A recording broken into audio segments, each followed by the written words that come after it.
Este é o Vá para a Corrida, eu sou Henrique Zanotto e estamos aqui para mais um episódio. Hoje estou recebendo aqui no nosso estúdio, no alto do Morro da Cruz, a redação integrada do Grupo ND, o Diego Gomes Branco, ele que é ultramaratonista, médico infectologista, junto com a Ângela Fonseca, também ultramaratonista, biomédica. Muito obrigado por vocês terem vindo até o nosso Vá para a Corrida, compartilhar um pouco das suas experiências, das suas histórias, porque o nosso programa tem esse objetivo, através da informação, do conhecimento, de experiências de pessoas que praticam a corrida, levar até você a informação dos benefícios que a corrida traz para as pessoas. Diego, como se tornar um ultramaratonista? Como aconteceu isso na sua vida? Olá, Henrique. Olá a todos. Muito obrigado pelo convite. É um processo gradual. A ultramaratona é uma distância acima dos 42 quilômetros e, obviamente, todo mundo que começa a correr começa com distâncias menores. Então, a partir por volta de 2010, eu comecei a correr. Na época, pensando em mudar o estilo de vida, estava bem acima do peso, hábitos alimentares não estavam bons e comecei a correr. Meu sonho era participar da São Silvestre, que para mim era assim, a maior distância que um corredor poderia percorrer. Eu ainda não tinha muita noção que existia maratona para o amador fazer, eu achava que era mais elite, não conhecia, não era assim o universo que eu estava habituado. E em 2 meses eu fiz a São Silvestre. A partir dali eu conheci a meia maratona, a maratona e fui aos pouquinhos, né? Até conseguir em 2018 fazer a minha primeira ultramaratona, que foi a Ultramaratona dos Anjos, né, na distância de 65 quilômetros. E de lá para cá eu vim procurando aumentar as distâncias, procurar novos desafios. Eu gosto muito de provas de montanha, né, trail, provas em meio à natureza. Então é sempre um processo lento. Acho que o mais importante é as pessoas saberem que precisa ir aos pouquinhos, né? Passar pelos 5, pelos 10, pelos 21, fazer várias maratonas primeiro, acostumar o corpo com o impacto, principalmente tendão, articulação e osso. Porque o nosso cardiovascular, rapidinho, ele se adapta, né? Mas o problema é que se a gente não tem essa paciência, vamos dizer assim, a gente pode se lesionar com mais facilidade. Muitas vezes conseguir conciliar com uma outra prática, uma outra modalidade, né? Uma academia, musculação, pilates também fundamental para quem pratica corrida. Agora, esse início que você mencionou lá em 2010, quando você procura essa qualidade de vida e busca através da corrida essa ferramenta de transformação, você também é médico infectologista. Já exercia essa profissão? Teve a ver essa relação? Pô, eu sou médico, eu tenho que cuidar mais da minha saúde? Sim. Eu já era médico e não cuidava tão bem da minha saúde. Então, às vezes eu ficava pensando, poxa, como é que eu vou orientar tal pessoa a fazer uma atividade física, a ter hábitos mais saudáveis, se eu mesmo estou acima do peso, não tenho hábitos saudáveis. E a partir daí foi um processo. Eu morava na época num apartamento e eu via as pessoas correndo assim do alto, ali do 2º andar. Isso em que cidade? Em São Paulo, interior de São Paulo. E eram sempre as mesmas pessoas, assim. Eu falei, não, isso aí acho que deve viciar, porque são os mesmos ali que estão sempre fazendo isso. E aí comecei, aquela coisa, né? Primeiro você tenta correr 100 metros ali, o coração parece que vai sair pela boca. Aí depois você começa, você vai entendendo, vai lendo revistas, procura uma assessoria, que é importante. Isso é algo que a gente vale contar aqui. Você iniciou sozinho ou desde o primeiro passo já procurou uma assessoria? Como é que foi, Diego? Eu comecei sozinho, assim, um tempo. Aí eu lia muito a revista Runners na época, assim, consumia outros conteúdos do YouTube, assim. Até que eu comecei com uma assessoria de corrida, né, durante um período, depois de triatlon. Mas eu tive algumas fases na vida, assim, fases que eu preferia ficar sem planilha, porque a planilha ela é muito boa para ter uma assessoria excelente para você fazer um treino específico para uma prova. Mas em alguns momentos da vida você quer ficar um pouquinho sem planilha, você quer correr para se divertir, sem se apegar tanto ali àquele rigor ali dos treinos. Mas para a pessoa que está planejando assim, começar e fazer uma prova específica, eu acho que é fundamental assim, ter um apoio de quem entende, de uma assessoria. E até pela questão social da coisa, assim, né? Que eu acho que é muito interessante, assim, que ajuda bem. Bom, 2010 o início de tudo, e a primeira maratona aconteceu quando, Diego? Primeira maratona aconteceu em 2012, Maratona de São Paulo, e no mesmo ano eu acabei fazendo Curitiba. né? Aí de lá para cá foram... 2 maratonas no mesmo ano? No mesmo ano, Eu comecei com 2 maratonas no mesmo ano. Já teve anos, teve ano que eu já fiz 4, enfim. Ali já estava o ultramaratonista já em você, já. Esse ano já foram 3, 2 oficiais, 1 extra-oficial, porque eu contabilizo assim, eu tenho uma lista das que eu fiz oficial, as distâncias que eu fiz treinando, né? Aí separo oficial, não oficial, tanto maratona como ultra. Então são 30 maratonas, mais 21 são oficiais, né? Então em 2012 eu acabei fazendo São Paulo e Curitiba. Aí de lá para cá fiz Rio. Depois que eu vim para cá, tem 3 anos, eu fiz todas que tem aqui, Jurerê, todas de Floripa. Não perdi uma até agora daqui. E além das planilhas que você mencionou, né, para um treino realmente específico, para uma maratona exige, ou até mesmo a meia maratona, enfim, outras provas que o desgaste é maior, nutrição também. Procurou um profissional, acompanhou, ou como foi o teu processo? Sim, também fases assim da vida. Época do Ironman, eu tinha um acompanhamento de uma nutricionista esportiva. Depois, quando eu pensei em fazer a minha primeira ultramaratona, eu voltei para esse acompanhamento. E agora, recentemente, também voltei. Mas também, assim como a planilha, eu acho que é muito de fase, assim. Eu mudei muito a minha alimentação quando comecei a correr. Então, tem 13 anos que eu não como carne vermelha, não como frango, como peixe, mas eu fui por 3 anos vegetariano, leite só desnatado. Só que eu não sou fanático também, então eu gosto do meu docinho, né? Não tenho aquele rigor, assim, tão grande, assim. E o ultramaratonista é muito isso, assim, o cara que não é muito de performance, né? Ele meio que ele corre para poder comer, assim, né? Então, eu gosto de comer minha pizza e tal. Mas, claro, no dia a dia eu procuro tomar meus suplementos, tomar whey protein, bater minha meta ali dos macros de proteína. Mas também não me cobrando tanto nesse sentido, porque afinal de contas a gente gasta tanta caloria assim também para poder comer uma pizzazinha ali, né, de vez em quando. E até passando isso para as pessoas, né, que uma ultramaratona, o desgaste que ela acaba proporcionando, né, em média uma prova, por exemplo, deixa eu pegar aqui que você participou mais recente, a Ultramaratona dos Anjos Internacional agora em julho de 2024, 170 quilômetros percorridos em quanto tempo? Foram quase 45 horas. Quase 45 horas. Uma largada à noite da cidade de Alagoa, em Minas Gerais, com a chegada em Passa Quatro. Então a gente participou dessa aventura, ela no apoio, correndo uma parte também. E foi demais, é incrível, assim, é uma experiência que é inesquecível, assim, as situações que a gente passa numa prova dessa, assim, às vezes que a gente acha que não vai conseguir continuar e tirar força para continuar. Então, e a gente traz isso para a vida, assim, que eu falo para ela, assim. Então, quando eu estou num momento, num período, aquele pós-plantão que está difícil, um plantão que foi difícil, aí vai trabalhar no outro dia, tem treino. Então, eu penso assim, caramba, eu já fiz coisa tão difícil assim. Então, acostuma muito essa questão da privação de sono, que é muito comum no médico, né? Então, a gente traz isso para as ultramaratonas, porque foram 2 dias ali sem dormir direto, no meio da natureza, no meio das montanhas. Então, é muito interessante, assim. É uma outra pegada diferente do asfalto. É uma situação totalmente diferente, assim. Ô Diego, passa para mim um pouco mais desse universo e para as pessoas que estão acompanhando, né? Porque imaginar 45 minutos, 45 horas, o tempo todo, você falou sem dormir, mas não há um ponto, um descanso mínimo, o alimento você vai comendo correndo, a hidratação, como é que funciona? Conta pra gente. Certo. No caso específico da Ultramaratona dos Anjos, são várias distâncias, desde 25 quilômetros, para a pessoa que quer começar a se habituar com a prova, para depois subir as distâncias, até o 235. Então, eu fiz 65, 95, 235 em dupla e 170. E essa foi a maior distância que eu fiz.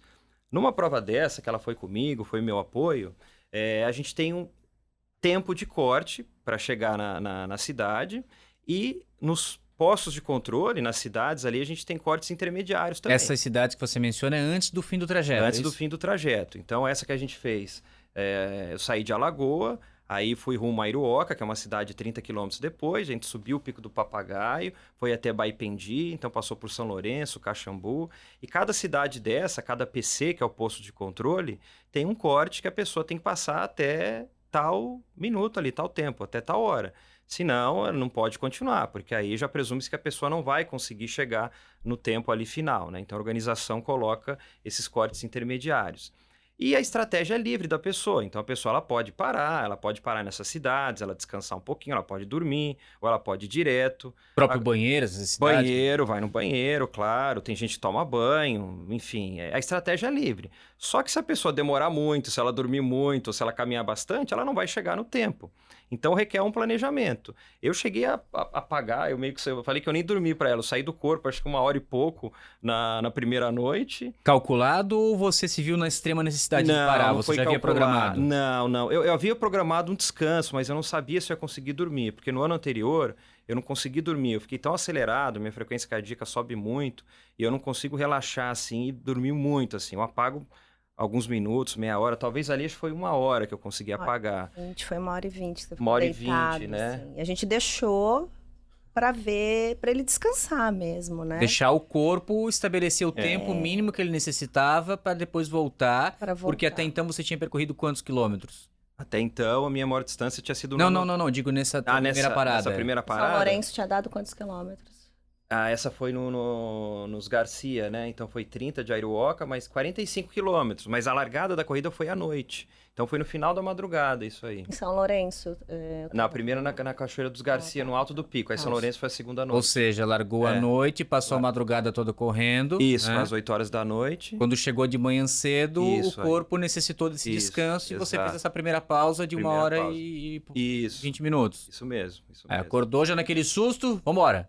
Frio, susto, hipotermia, tremendo todo, a gente nós sai. estamos falando de julho, né? Não sei Julho, qual sul de Minas, a altitude lá, a temperatura tava em o quê? A temperatura, a gente até deu sorte esse ano que não estava tão frio lá. Então a gente deve ter pego 10, 12 graus, mas eu cheguei a pegar negativo em outros anos lá. Lá é bastante frio. E a gente corre, né? E com o suor, dá uma parada, a hora que volta... Aí vem aquela tremedeira, tudo, mas depois passa com o tempo, aí depois vem o calor, é uma loucura, né?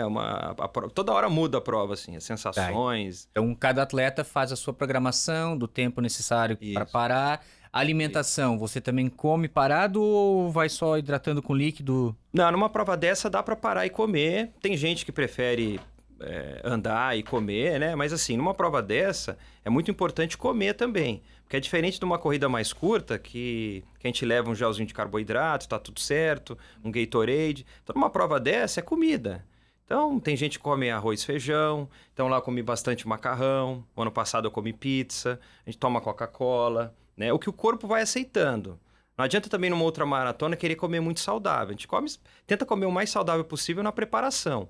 Mas na prova, você precisa ali do carboidrato, né? Você precisa de um pouquinho de proteína também, mas é o carboidrato que vai te dar energia, né? Restabelecer ali os estoques de glicogênio muscular. Então, você precisa ter... Muitas vezes, assim, você não consegue mais... Eu, por exemplo, a partir de um certo ponto, o organismo não aceita mais o gel. Então, aí é ou aquelas balinhas que parecem uma jujubinha, né? Ou então comida mesmo... Coca-Cola, sal na Coca-Cola, umas coisas que assim, normalmente a gente não faria, mas que numa corrida cai bem, funciona, a gente aceita bem. E funciona. Você vai colocando ali na água, repondo, reidrate, vai colocando na água, no que tiver, você vai colocando, porque o pouco que bebe, a pessoa tem uma hidratação melhor.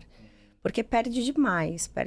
Então, se tá gostando do macarrão, a gente fazia o macarrão ali no PC, pegava uma água quente ali lá do PC, fazia o macarrão, aí comia, aí dava um docinho depois, tentava dar um pouquinho de cada coisa ali para dar uma levantada no astral para continuar o outro trecho. Normalmente era sempre de 33 quilômetros, 22, o mais curto foi 22 quilômetros. Nessa maratona, no ultramaratona dos Anjos, você acompanhou ele a maior parte do tempo, lado a lado, ou nos postos? Como é que foi, Ângela? Eu fui na largada e o primeiro trecho o carro não pode ir, né? Então, só que antes a gente fez toda uma logística para deixar o carro num determinado ponto. Aí ele largou, eu fui de carona, tentando uma carona lá para ir até... Estavam só vocês dois ou mais alguém na equipe? Só nós dois. Nós dois. Foi um estresse já para começar a largar, assim. E a ideia era ir mais 2 pessoas com nós e no fim, para sair daqui para Minas, numa época que às vezes nem todo mundo tem férias, acabou não deu certo, foi só nós dois de carro. Então, só que aí ele me chamou, vamos, corre um trecho comigo, que é um trecho bonito, é à noite. Eu não quero ir sozinho. Eu falei, é um trecho só, vamos, né? Um trechinho de quantos quilômetros? Né? Só pra nossa audiência. 45 quilômetros. Isso. O mais difícil da uma prova. maratoninha. E era o mais difícil da prova. A gente vai caminhar bastante. Ele falou, a gente caminha, a gente vai devagar, vai no seu tempo. E eu falei, depois que eu soube que era a maior altimetria da prova, que era o mais desafiador, era, tipo, insano ali, tipo... Eu falei, não, eu não acredito nisso, mas... Vamos. Aí a gente teve que fazer toda uma manobra para conseguir deixar o carro num ponto, pegar a carona para voltar na largada, eu pegar uma carona até a largada desse pico, porque eu tava já sem carro, e assim, pedindo carona, literalmente lá. Vocês estão Mas indo... imagino que seja meio que uma corrente de um ajuda o outro, daí nesse Muito. espírito. Na ultramaratona tem muito evento como isso. esse, As né? pessoas param. Eu vi recentemente um vídeo do menino que teve um acidente na maratona, o pessoal acabava passando ali. Numa outra maratona, não. A pessoa vê o outro ali com dificuldade, ele para. As pessoas meio que não estão muito ligando. Claro, tem as pessoas mais competitivas, mas tem essa preocupação coletiva no universo da ultramaratona de você querer que o outro chegue bem. Então, eu lembro que ela pegou uma bolsa de uma menina que estava no 100, falou, não, vou levar para você, não sei o quê. Aí eu parava também, via se estava bem, se eu via alguém já mais devagar ou sentado, parava, e aí, como é que você tá? Tá tranquilo, não sei o quê. Então, tem muito isso na ultramaratona, né? As pessoas se cuidam na montanha. E existe preocupação com ritmo, o pace, ou esquece quando você tá numa ultramaratona? Olha, a ultramaratona, é claro que tem as pessoas mais ligadas na você falou que performance. tem o tempo de corte, né? Então Tem. mínimo de controle. Tem. Então, tem desde aqueles poucos ali que realmente estão preocupados ali com uma performance, que eles vão tentando fazer o melhor, o tempo melhor possível, mas provavelmente a maioria vai para curtir. E o pace ali da ultramaratona, principalmente numa prova de montanha, não tem nada a ver com o pace de asfalto. Você vai passar por trilha, você vai passar por estrada de terra, por subidas muito íngremes e muito extensas. Essa prova mesmo tem um trecho de 18 km só de subida. O Pico do Papagaio que a gente fez foram 15 km só de subida, assim, com o chão difícil, de pontiagudo, que machuca o pé, pedra rolante, assim, então... Troca de calçados ou foi o mesmo tênis guerreiro? Eu acabei trocando, eu fiz a primeira parte que eu sabia que tinha uma pequena trilha, um trecho mais escorregadio, com um tênis com um pouquinho de trava ali, um tênis mais de trilha, e aí depois eu acabei fazendo com tênis de asfalto, porque eu sabia que era mais estradão, conhecia bem, assim, a prova de ter feito ano passado, né, o percurso todo, em dupla, e aí... acabei tendo essa estratégia de trocar o tênis, mas tem gente que faz com o mesmo tênis também. Eu fico imaginando isso, né? Quando você menciona a estratégia, né? Todo esse planejamento que é necessário na prova em si, mas muito mais antes. Preparo para estar apto a realizar uma prova, uma competição como essa, uma ultramaratona de 170 quilômetros. Esse teu período de treino para essa prova, como foi, ô Diego? Quanto tempo que você fez de treinamentos para estar pronto para participar? Bom, tem um período que é a base, né? Que o treinador começa a colocar um pouco de volume. No caso da ultramaratona já começa com volume um pouco mais alto, 3 treinos por semana de corrida e mais 2 treinos de fortalecimento muscular. E depois dessa base, tem um período em que o volume vai crescendo, que é o treinamento específico. Então, os treinos longos vão gradualmente subindo até chegar próximo ali do polimento, por volta de 3, 4 semanas antes. E aí o volume começa a baixar e começa a descansar para poder o corpo recuperar para fazer a ultramaratona, né? Então, é uma periodização, né? Então, varia ali... Para essa prova especificamente, como eu acabo emendando uma prova na outra, né? Acaba até sendo muito difícil, assim... ter uma noção de quanto tempo. Mas eu acredito que, contando a base mais o treinamento específico e o polimento, foram 5, 6 meses para essa prova. A gente coloca uma prova intermediária ali, uma maratona para treinar, uma prova mais longa, mais 6 meses de treino. Que acaba sendo um período semelhante de um treino para uma maratona também, né? Sim. Mínimo uns 5, 6 meses para alguém se preparar para uma maratona, claro, como você mencionou, né? Correndo antes, trajetos menores para ir justamente preparando o corpo. Julho agora desse ano, então você fez a Ultramaratona dos Anjos Internacional em Minas Gerais. E Minas Gerais te espera também para mais uma prova. Sim, Que é essa dos 235 que você mencionou, né? Isso. Essa prova eu já venho, assim, eu tenho esse sonho de fazer a volta completa, que é a saída em Passa Quatro e chegada em Passa Quatro, que são os 235 quilômetros. E eu fiz 65, 95, 170 e estou inscrito agora para os 235 o ano que vem, né? Aproveitando agora esses treinos todos, agora o treinador vai fazer uma adaptação, vai começar a subir o volume, né? Mas isso mais aí a partir do começo do ano que vem. Agora já seria a base para os treinos do ano que vem. E em janeiro a BR-135 também, que é uma prova que eu também sempre tive vontade de fazer, muitos consideram a ultramaratona mais difícil do Brasil, porque é uma prova que é realizada em Minas, em janeiro, muito calor, tem ano que chega a quase 40 graus, a visibilidade à noite é muito complicada, chove bastante nessa época do ano, inclusive granizo, então é uma prova bem difícil, ela é classificatória para Badwater, que é uma... Pega a rodovia, divide espaço com carros, com veículos? Essas provas longas nunca são fechadas, mas 95% dessa prova é em estrada de terra, estradão, estrada de chão. Com uma altimetria na distância total, que chega a 240 quilômetros, né? Eu estou inscrito, no caso, para as 80 milhas, que dá por volta de 130 quilômetros. Mas chega a 10 mil de altimetria a prova, né? Então, é uma prova bem difícil e que ela é classificatória para essa Badwater. É um circuito de ultramaratonas de 135 milhas que dá 217 quilômetros, que é a Badwater, no Vale da Morte, nos Estados Unidos, a BR-135 e a Arrowhead, que é uma prova no gelo, que as pessoas puxam trenó no gelo, negativo, menos 20 graus, enfim. São 3 provas aí. É uma maluquice, uma loucura sem tamanho, isso que a gente pode dizer. Agora, 170 quilômetros em 45 horas, e essa outra prova que você mencionou agora, que pretende fazer 235, é isso? 235. 3 dias, 4 dias, qual é a estimativa? Horas. 60 horas. 60 horas. Largada às 8 da manhã de uma sexta-feira, com chegada no domingo às 20 horas. Até às 20 horas. E a Ângela junto. Eu espero que sim. Eu sei. Tô contando com isso. Tô contando com isso. Não, se Deus quiser, vou estar junto. Já tive uma experiência de apoio, então não é fácil. A gente também não dorme, nós também não tomamos banho. A gente fica direto, que foi uma estratégia não parar em nenhum lugar para banho, descansar, porque depois para retomar eu acho que é muito pior também. Para, como vocês mencionaram, quando há extrema necessidade, o tempo mínimo e retorna. Agora, Ângela, me permita aqui contar para a nossa audiência como vocês se conheceram, porque o esporte que uniu vocês, não foi? Foi o esporte. Foi muito bacana, assim. Fui treinar num sábado com um outro amigo. E ele se atrasou, ele falou, hoje é sábado, eu quero tomar café, eu não quero sair cedo para correr. E eu já brava que queria correr bem cedo por causa do sol, porque eu não gosto de correr muito no sol. É das minhas, eu também sou dos primeiros horários do dia, é o melhor horário do treino. Não, aí já, a hora que começa a ficar quente, eu já tô em casa. Aí no fim eu falei, não vou ser a chata, né, do rolê, vou esperar e vamos junto. E aí a gente se separou no treino ali na beira-mar do Estreito, e ele tava sozinho correndo. E encontrou com esse meu amigo, que são conhecidos da mesma assessoria, e ficaram conversando. E eu vim logo atrás. E eles estavam os dois debaixo de uma árvore conversando, né? E aí a gente se apresentou, conversou, e todo mundo ali, né? Pós-treino, mas foi só isso, assim, e tchau.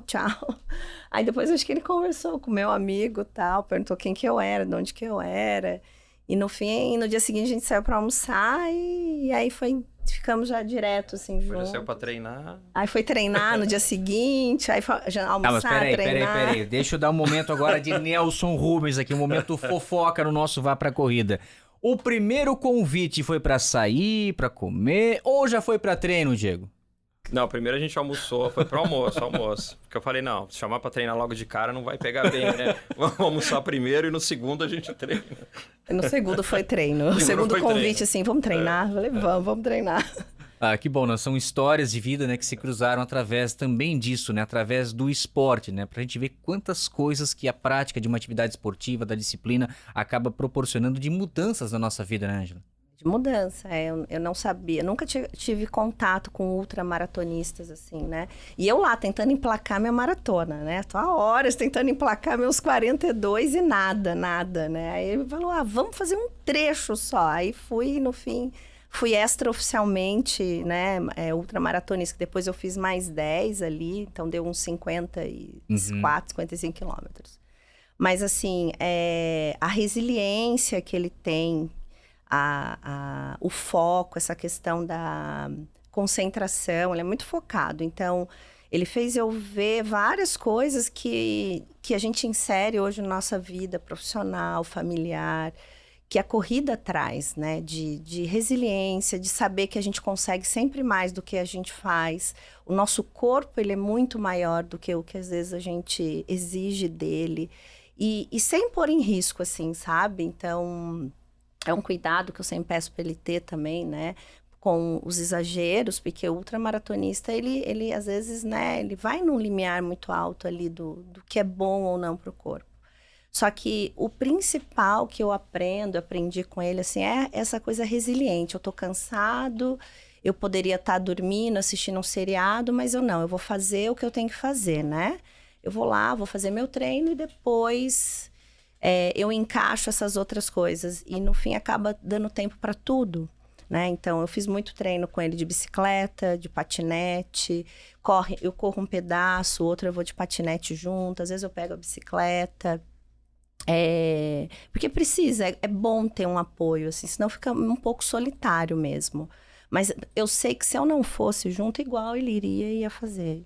Sabe? Eu acho que fica, às vezes, um pouco mais confortável só. Mas ele não deixaria de fazer se eu falasse, não, eu vou ficar aqui. Então, é muito bacana isso, assim, porque é muito dele, assim, né? Dessa questão de eu vou fazer porque eu me comprometi com isso comigo mesmo. É só para ele. E na prova, teve uma hora em São Lourenço que ele estava muito cansado. Ele estava já repuxando o quadril com dor. Era madrugada, estava muito frio, caiu a temperatura. Foi um dia que a gente pegou ali uns 5 graus, 6 graus, sabe? Então, caiu muito. E ele chegou, assim, muito destruído. E ele entrou no carro, se cobriu um pouquinho, né? Eu dei um Advil para ele, fiz um macarrão bem quentinho, dei um pão, Só que ele não estava bom, ele não estava nem falando direito e estava meio descoordenado, assim, na fala. Você vê que ele estava entrando já numa hipotermia um pouquinho mais avançada. E aí eu falei, deita, fica aqui. E eu deitei no banco da frente, porque eu ficava dirigindo, eu já tinha corrido com ele, a gente estava na segunda e última noite. Então ele já estava muito cansado. Cansaço extremo já, né? Muito extremo. Ali eu fiquei um pouco assim... E eu deitei no banco da frente, deixei ele deitado para poder não ficar em pé todo esse tempo. Falei, deita no banco de trás, se estica e descansa. E os dois pegamos no sono, olha que beleza. Dormimos. E ele acordou sozinho, porque ele, né, depois você conta como que você refletiu, assim, ele acordou simplesmente, abriu a porta do carro, colocou o tênis, 303 saindo, não me avisou, deixa ela dormir um pouquinho, porque eu achava ele depois, e simplesmente saiu no meio da madrugada, era 5 da manhã, 4 da manhã. Já tinha descansado demais, Diego? Eu acho que 2 horas. Não deu 2 horas, deu 1h30 no máximo. Eu tive, pela primeira vez na vida, eu tive cãibra, eu nunca tinha tido cãibra. E eu descobri que é uma cãibra, é diferente daquela cãibra que você dorme em cima do braço, não é um formigamento, é uma dor, a perna petrifica, e uma dor assim, quase que insuportável. Então, naquele momento, eu pensava, não pensava em desistir, mas eu pensava, como é que eu vou fazer para continuar desse jeito? Eu falei para ela, olha, eu preciso parar aqui um tempo, não sei quanto tempo, mas a gente tá com uma gordurinha ali em relação ao corte, eu vou parar aqui porque eu preciso melhorar.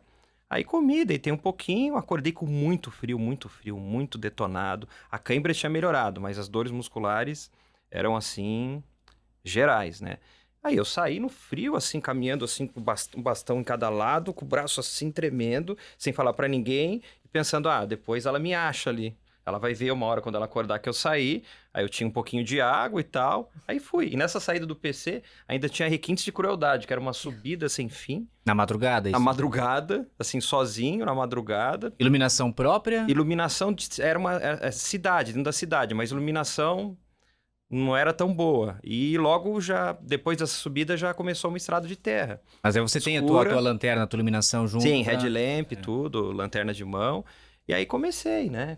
Comecei, foi melhorando, depois de um tempo já tava correndo. Tava ultrapassando já as meninas no então, meio do percurso. Eu falei, meu Deus do céu, impressionante ressuscitou. como uma prova dessa, você morre e renasce, assim, né? Morre e E renasce. as pareidolias que a gente vê, que isso é muito interessante na ultramaratona, né? Isso é uma coisa que eu acho incrível nas provas, que não é diferente da alucinação, né? Mas você reconhece padrões visuais. Então, você olha na mata, você vê uma árvore e enxerga uma bruxa. Aí você vê um galho retorcido, enxerga uma onça, um cachorro. E teve um trecho que a gente começou a ver praticamente as mesmas coisas, assim. Ah, você viu a bruxa? Eu vi, não sei o quê. E as pareidolias dessa prova ainda foram mais divertidas ainda, porque foram dinâmicas, assim. Eu vi uma hora um mago, assim, fazendo assim, aí levantando, assim, de novo. Aí eu chegava, assim, era um tonel. Foram uns 15 minutos, assim, de visão, assim, né? Parecia uma floresta encantada, assim. E é para defesa, né? A gente começa a ficar muito tempo no escuro, o seu cérebro começa a ver perigo aonde não tem para você ficar em estado de alerta e não dormir. Reconhecer predadores, né? Então, Conhecer predadores. A gente tem isso normalmente... Instintivo. Instintivo. A gente olha para uma nuvem, às vezes, parece um urso, parece um bicho. Ou olha um café, assim, vê uma figura conhecida. O nosso cérebro, ele tenta reconhecer padrões em tudo. Só que na natureza, depois de várias horas, isso começa a ser muito exacerbado. Você bate o olho em tudo que você vê e você identifica, e eu fico brincando de dar nome para aquilo. Aí o cowboy pensante, a bruxa má, o mago, não sei o quê. Ô, Diego. É demais, assim. Deixa eu te fazer uma pergunta hoje do cenário nacional, porque nós mencionamos aqui algumas provas e você falou de Minas Gerais. Minas Gerais hoje é o principal estado do país dessas competições para ultramaratonistas? Acredito que sim. Lá estão as principais provas de ultramaratona, as montanhas também, né? Estão Serra da Mantiqueira, Serra Fina. Então tem muitas provas lá famosas, tem a BR-135, tem a Ultramaratona dos Anjos, tem a La Mission, que é em Passa Quatro também. Então, acredito que é o estado, assim, que acho que todo mundo que pensa em fazer uma ultramaratona tem que ir para lá para fazer alguma dessas provas. Claro, tem outras provas também muito bacanas ali em vários estados. Aqui mesmo no estado tem uma ótima que a gente ainda não fez, que é a Mons, bem famosa, em Nova Trento. Mas acredito que Minas Gerais seja um local, assim, das melhores montanhas, assim, para se percorrer. Boa. E Florianópolis, né? O destaque daí, a gente recebeu aqui no Vá Pra Corrida recentemente também o Fabiano da Floripa Runners, ele que é o presidente da Associação dos Treinadores Esportivos aqui em Santa Catarina, né? E ele nos mencionou que nesse ano de 2024, até o fechamento do mês de agosto, foram 38 provas em Florianópolis, que é a mesma quantidade do ano passado. Ou seja, já superamos o número de provas realizadas na capital agora nesse ano, fazendo de Florianópolis hoje a principal capital e, consequentemente, a principal cidade do país na quantidade de provas que acontecem nos fins de semana aqui na nossa capital catarinense. E claro, né, isso muito aliado à condição da estrutura, né? Terreno plano, não tem morro, diferente do que você procura na ultramaratona, e as belezas, né? Para contemplar, porque é algo que está muito ligado à corrida com a natureza, né? E aqui, ao mesmo tempo que tem bastante asfalto para correr, tem a beira-mar, que é muito bonito, né, de fazer os treinos, mas tem muita trilha também, então tem muita opção, tem praia, tem trilha, aqui nos entornos também tem cidades muito boas para se treinar, com bastante morro, então aqui tem de tudo, tem para quem gosta de prova de asfalto, dá para treinar com cenários muito bonitos, e para quem gosta de trail, de trilha, também tem bastante opção. Agora, a profissão que você exerce, médico infectologista, é algo exigente. Você até mencionou ali das dificuldades dos plantões que você passa, consequentemente, a tua escala. Nesse período que você começou a correr, que você conta pra gente, 2010, nesses 14 anos, houve algum intervalo ou você conseguiu o tempo todo estar participando de provas e treinando? Não houve intervalo, o tempo todo. O que aconteceu é que durante esse tempo eu acabei mudando o foco em determinados momentos, por exemplo, do triatlon. Então eu cheguei a completar 3 Ironmans, né, o full, né, que é a distância completa, 2015, 16 e 17. Aí quando a minha filhota nasceu, eu tirei um pouquinho o pé, eu ficava com medo de treinar em rodovia, aquela coisa de ciclismo. Também tempo difícil porque aí tem que ir até o local para treinar, tem que voltar, são pelo menos 2 ou 3 treinos por semana do ciclismo, aí tem academia para ir nadar, então eu acabei tirando o pé, larguei um pouquinho o triatlo, me pretendo voltar ainda um dia, quem sabe, e aí comecei a focar mais na ultramaratona, que na ultra com 3 treinos por semana, claro, o volume ele é alto, mas você consegue, eu pelo menos consigo me organizar melhor nessa logística de treinar 3 vezes com mais 2 fortalecimentos. Então exige menos assim do que o triatlo e é muito gratificante também. Boa. André Celeste, prepara pra gente na voz da nossa Ju Rabelo a nossa vinheta do Vá para a Corrida. Que corrida foi essa? Entre tantas provas que você já participou, Diego Gomes Blanco, nesses 14 anos de vida de atleta, que corrida foi essa para você? Qual que você guarda de maneira muito especial a lembrança dessa prova? Olha, foram várias provas muito bacanas, sem dúvida, nesse tempo todo. Eu tenho um carinho muito especial pela Ultramaratona dos Anjos. Eu acho uma prova linda, o percurso é demais. Dá pra ver que você veste no peito ela. Visto Mostra no pra nossa câmera aqui, ó. Visto no peito, assim, eu amo essa prova. E meu sonho é fazer os 235. E esse ano eu fiz os 170, já pensando nos 235, que... Para mim, sem dúvida, foi na companhia dela, né, que foi ainda mais gratificante, que foi a melhor prova, a prova mais bacana de toda a minha vida, assim, com muita história para contar, com muita diversão, muito sofrimento também, porque outra tem que ter um pouco de diversão e um pouco de sofrimento também.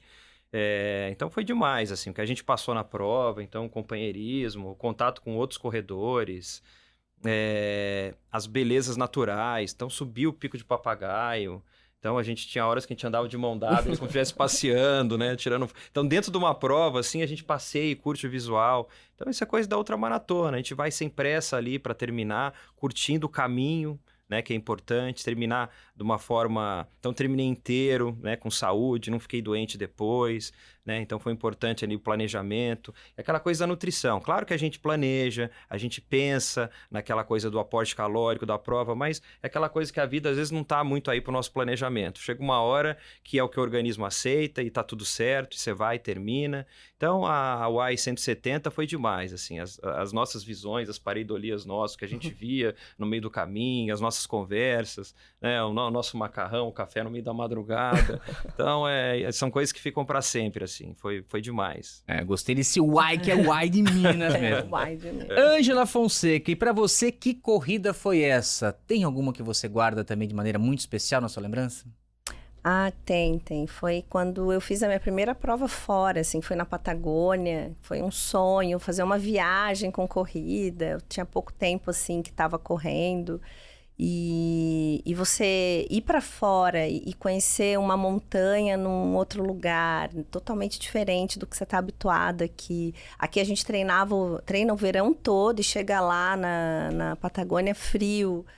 E fui para lá, era 21 quilômetros, no fim eles fizeram uma contagem errada, deu quase 26 quilômetros para chegar no pórtico e todo mundo reinando, porque nos 21 ainda estava dentro da trilha ainda, não tinha Com neve o período que você foi? Não teve neve, só frio mesmo. E essa foi uma bem marcante, assim, sabe? Foi onde ali a paixão pela montanha se entrou de uma vez, mordeu o bichinho. E dali, sempre na montanha, que antes eu vinha de asfalto e aí fui pra lá e só fiquei na montanha mesmo. Então hoje, se ocorrerem 2 provas no mesmo dia, uma prova de asfalto e uma de montanha, já sei qual é que você vai. Ah, pra montanha. É muito bom. A gente fez agora o desafio da baleia em Garopaba. E ele não conhecia. Maravilhoso, maravilhoso. Assim, é muito lindo o nosso estado, gente. O nosso estado aqui é demais, é demais. É litoral, é serra, é planalto, é o nosso grande oeste. Realmente tem que aproveitar Santa Catarina e em práticas de atividades esportivas na corrida é um convite difícil de recusar para quem gosta. E nós temos também aqui Ângela e Diego no nosso Vá para a Corrida, mais um quadro. Histórico de treino. E aí, vai abrir? Começo com o Diego, nosso ultramaratonista, também médico infectologista, que está se preparando para mais uma prova desafiadora. E o seu histórico de treino atual vai abrir pra gente, Diego? Qual é?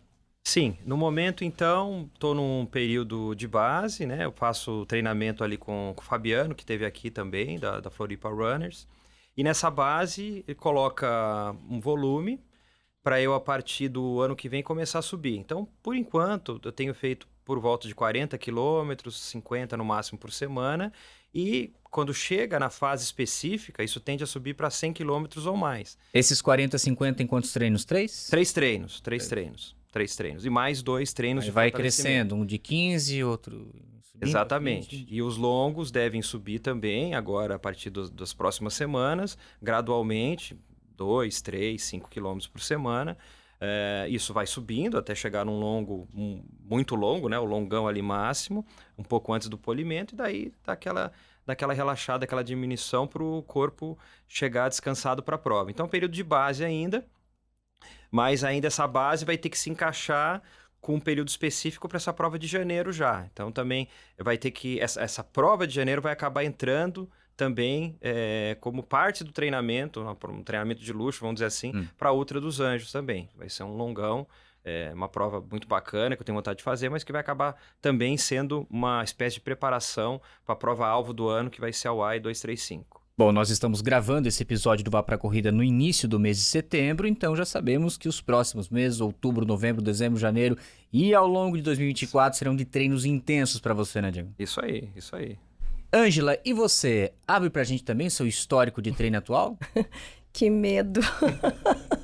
Mãe, 2 crianças, casa, é difícil, gente. Mas eu costumo fazer assim, não perco nenhuma oportunidade de ir, então é muito importante. Eu falo que abrir um buraco de minhoca no dia, sai, bota o tênis, vai correr, vai treinar. Então eu costumo fazer 2 vezes corrida e tento fazer 2 de reforço musculação, que eu gosto muito, muda muito a minha corrida.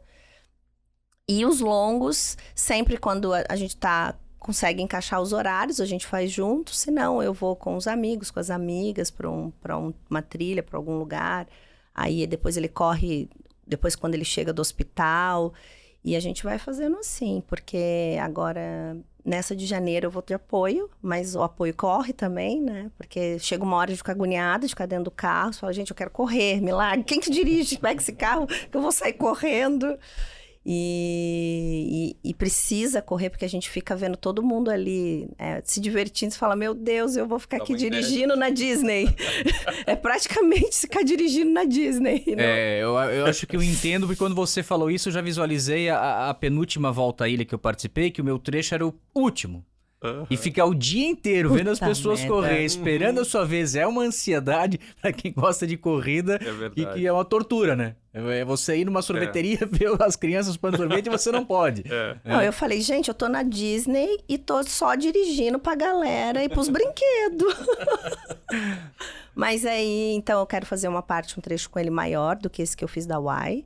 Então, também, se passar dos 50, exige um preparo, que é montanha, subida, o piso lá é totalmente irregular, então você tem que estar com uma musculatura forte.